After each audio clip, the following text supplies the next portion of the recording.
and welcome back to W Bricks, and welcome on into another Lego Ninjago set review, where today we're going to be taking a look at the highly anticipated, brand new Lego Ninjago Cole's Titan Dragon Mech. Given set number 71821, this set has 1,055 pieces and only one exclusive minifigure, retailing for 100 USD. And I think the question on everybody's minds is this set actually worth the price point? You'll find out by the end of the review. Taking a look at the box art first though, the front of the box looks really nice. Kind of simple, but good.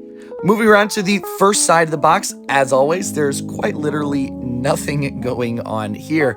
But moving around to the back of the box, you've got a beautiful display of this set. I love how they posed it with the sword kind of laid across the back shoulder. Looks really clean. And down to the bottom right-hand corner, you get to see the dimensions of the set.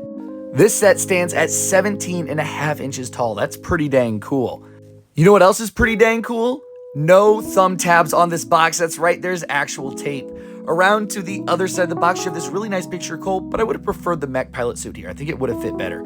Finally, up top, instead of the minifigure selection, since there is none, you only get the big sword and then Mech pilot Cole there on the right, being the exclusive minifigure, of course. Speaking of Mech pilot Cole, here he is, and I actually really like this minifigure. If you know me, I'm not a big fan of orange on Cole, and I never have been. Probably never will be. But I think this minifigure is unique, fun, and I absolutely need one for Kai. I mean, I absolutely cannot wait to receive a minifigure in this style for Kai because I think it'll look really cool. But I'm actually not against this minifigure. I know a lot of people don't like it, but I actually think it's pretty cool. It's sleek, it's new, it's clean. I like unique stuff, and this feels unique to me. My complaint here is no side leg printing or arm printing.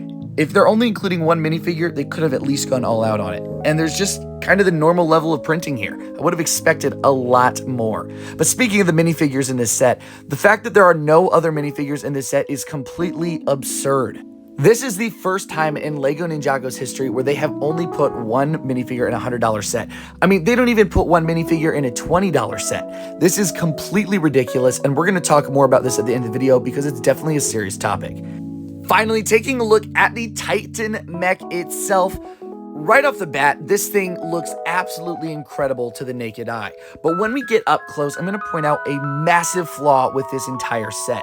But once again, just breathe that in for a second. Breathe in that absolutely gorgeous set design. Starting down at the feet, at the base of this mech, I think that the feet really look good here on the mech, along with these legs. I think they're pretty clean and they're designed pretty well. They're unique. I mean, there's really no feet like this. As you see, that little bar can move on the feet, and across the bottom, there are those little rubber grippy things to kind of help it from falling over all the time. It definitely helps with posing this mech. But as we move up to the legs, this is where the massive flaw with the set is, and it's with these knees. Now, as you see, knee joints are something that's highly demanded with Lego Ninjago. But look what happens when I fully extend that knee. It completely locks up and you can't move it back the right way. And look, it just all breaks apart when I try to pull it back the proper way. The knee completely locks up and it's ridiculous. This happens every single time. I don't know what the problem is. I did not build it wrong. I went back, I looked through everything, I rebuilt it twice. It's not my flaw, this is Lego's flaw. They created a really piss poor design on these knee joints. I mean, once again, look at this. Here we go again. Pick it up, collapse it, and it gets stuck. First off, it rips right out of that hip joint area, and there's nothing you can do about it. Pieces break all over it. There's no way to fix this design. It's just a flawed, poor design. And I love knee joints, especially on these big mechs, but not if they're gonna be this poor and pathetic. I mean, look, I'm really having to just rip on this to even get it back. This gray piece, which we're gonna see a lot in this video, breaks off over and over and over again. And just to try to shove it back into its right position, you just gotta push really hard. And my joints down there in that Technic ball connection are already really stressed. Now, as we see, this is why I think the set is not going to work. As you see right down there, it's just a couple tiles and you slide it back and forth and it should work perfectly fine. But it's actually Lego's quality control. If we zoom in here and take a look up close, you see that the piece gets stopped in the middle of those two sideways brackets. It gets stuck right in that spot every time. And my thought process here is that one of them is slightly shorter than the other one. Just a tiny little mishap in this piece, I think, is what's causing this entire mech to be ruined. And I'm curious to see who else is having this issue. I'm going to play this clip one more time up close, and I want you to take a look at that process in there. As you see, it pulls just completely fine, but then when you try to push it back the other way, it gets stuck in that middle section. You really have to force it to go back. Keep in mind, this is with me manually pushing it with my hands instead of actually using the joints, but as you see, it just gets stuck right in that center piece, and you have to kind of push it past that center area. Really difficult to keep it going. There's too much friction. It's definitely a quality control issue, and I can't stand it. In a set that they bragged they spent all of their time and money designing the set instead of the minifigures, you would think that the set should actually be designed really well. Imagine being a kid and having the knee lock up every 10 seconds. It was driving me insane. I can't imagine how irritated a kid would be. Now, taking a look at the rest of this build, I think it's absolutely gorgeous. Up top near the cockpit area, there's really nothing going on inside, but all around it, it's really detailed and looks excellent. I love that head up top. Around to the arm section, of course, they look great, and you have elbow joints in there, along with a nice full 360 rotation in the wrist. And then, of course, moving up to the shoulder, it's got a lot of friction there, but you do have some nice shoulder joints as well. I mean, the possibilities for displaying this are almost endless. Of course, we got to move back down to the legs. Let me show you some of that rotation as well, because I kind of skipped over it. But as you see, you can pull these legs to both sides. You got great movement there, forward and back. I mean, if the knees actually worked, you could make it look like this thing was actually walking. And it brings me back to the irritation of the knees. Zooming out a little bit so you can see it a little bit better, just look at that full rotation. If only those knees worked properly, I feel like it'd be so much better. And as you probably saw, that dang gray piece popped off once again with me just moving that leg around. Completely ridiculous that you have to be putting this piece on over and over and over again. Finally, the last thing to look at is the sword. You know me, I love the weapons in the hands of the mechs, and this one is my favorite weapon of all time. The blade is just absolutely gorgeous, and you can display this in so many different poses. I mean, I only spent a few seconds just putting up some different poses with this mech here, and I already love it. Taking a look at the back as well, it's pretty solid. I mean, no random colors, no random just nastiness. This thing looks great. Comparing it to the Jay's Titan mech, though, up close, you can see how much bigger this Cole's mech is. But what's really giving the Cole's mech height are those blades at the top.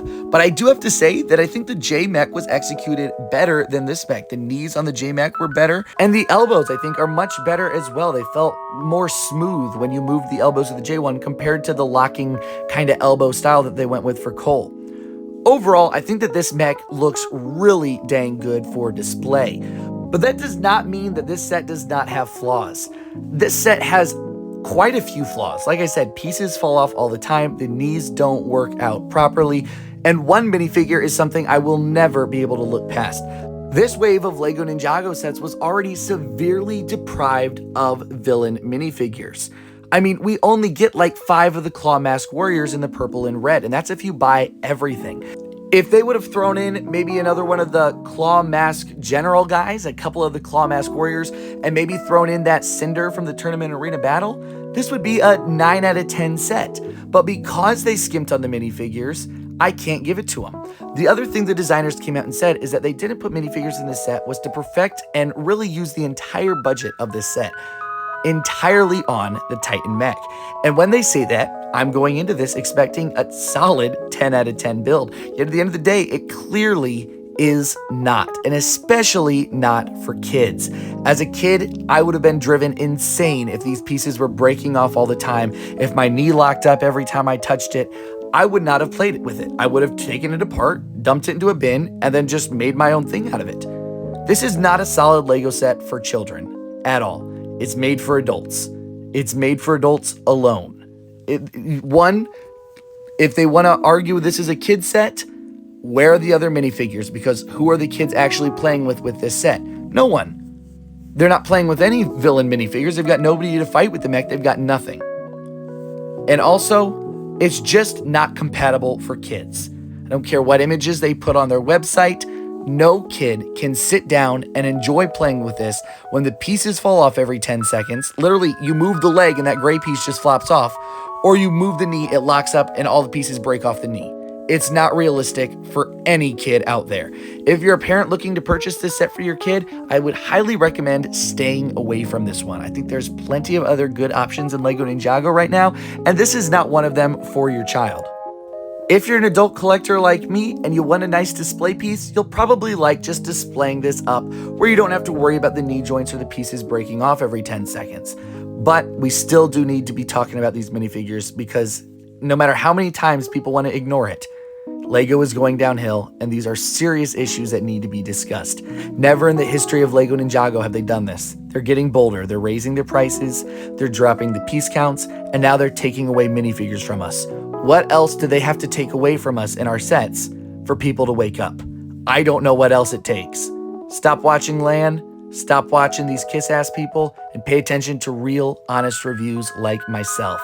If you enjoyed this video, please make sure to like and subscribe down below. Let me know what sets you picked up here on August 1st. I'm really excited to see what else you got. And for my final ranking, I'm going to give this set a solid 6.5 to 7 out of 10. Unfortunately, it just doesn't cut it in my eyes. With that being said, I hope you guys enjoy the rest of your day. And don't worry, tomorrow night, Friday night, will be the review of the Source Dragon of Motion, the final set of Lego Ninjago for this year. So you'll make sure to tune in. With that being said, I hope you guys have a great rest of your day. And I will see you all later on W Bricks. Ninjago!